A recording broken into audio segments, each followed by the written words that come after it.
Hi, my name is Crystal and I'm an activist against Indigenous Identity Fraud. I want to welcome you to the Ghost Warrior Society's YouTube channel. So our channel is designed to educate on Indigenous identity fraud, more commonly known as the Pretendians. We are a grassroots collective made up of volunteers from the Indigenous community.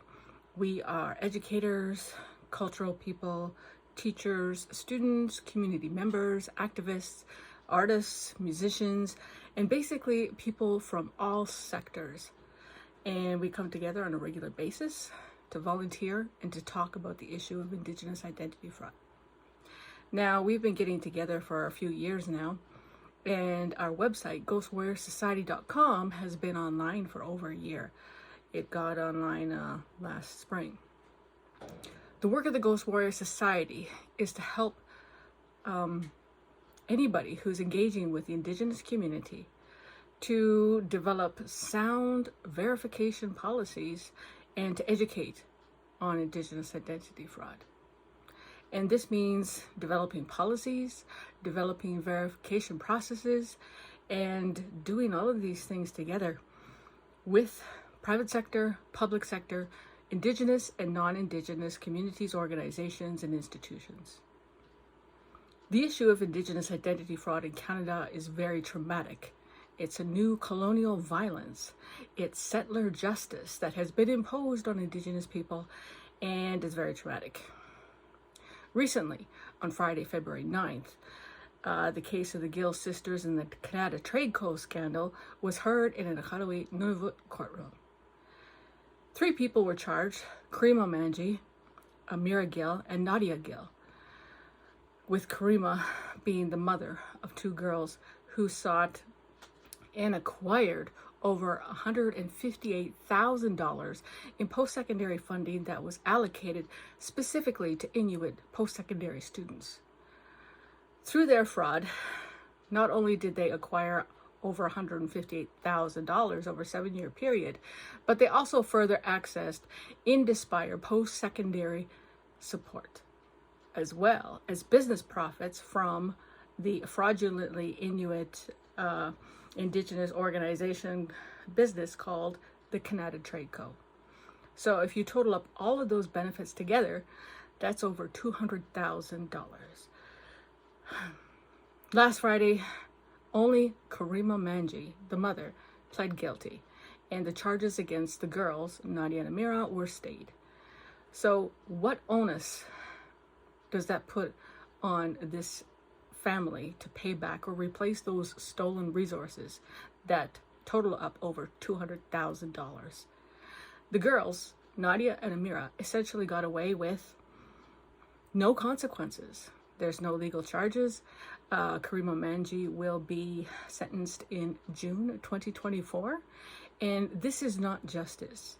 This is not justice by any means, by any stretch of the imagination. And it is very upsetting for Indigenous people to learn about these kinds of outcomes when they have been caught red-handed and very confidently to have perpetrated Indigenous identity fraud. And this is why the Ghost Warrior Society exists. We believe that there should be legal consequences for those who perpetrate Indigenous identity fraud.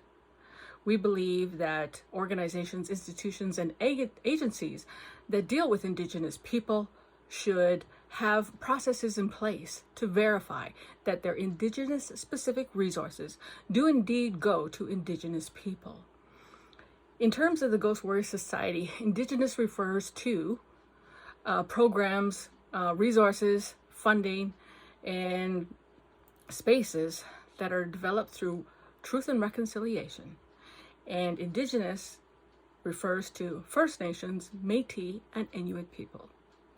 So through this YouTube channel, what we're going to do is this coming year, we are going to be going to select sites in Canada, and we want to hear from you. We are going to be going to Toronto, Ottawa, Sudbury, North Bay, Timmins, Thunder Bay, Winnipeg, and as many sites as we can get to. And we meet weekly on online to discuss, strategies, communication, research, data, and resources, toolkits, databases, anything to do with Indigenous identity fraud. So if you want to learn about Pretendians, our terminology, investigations, things that are up and coming, if you really want to get your feet in, this is the channel you need to watch. So welcome, and please share and subscribe. And if you want to be linked up to one of our on the trail kind of sites where we're going to be uploading content with people in these various urban centers, then drop us a line at ghostwarriorsociety.com.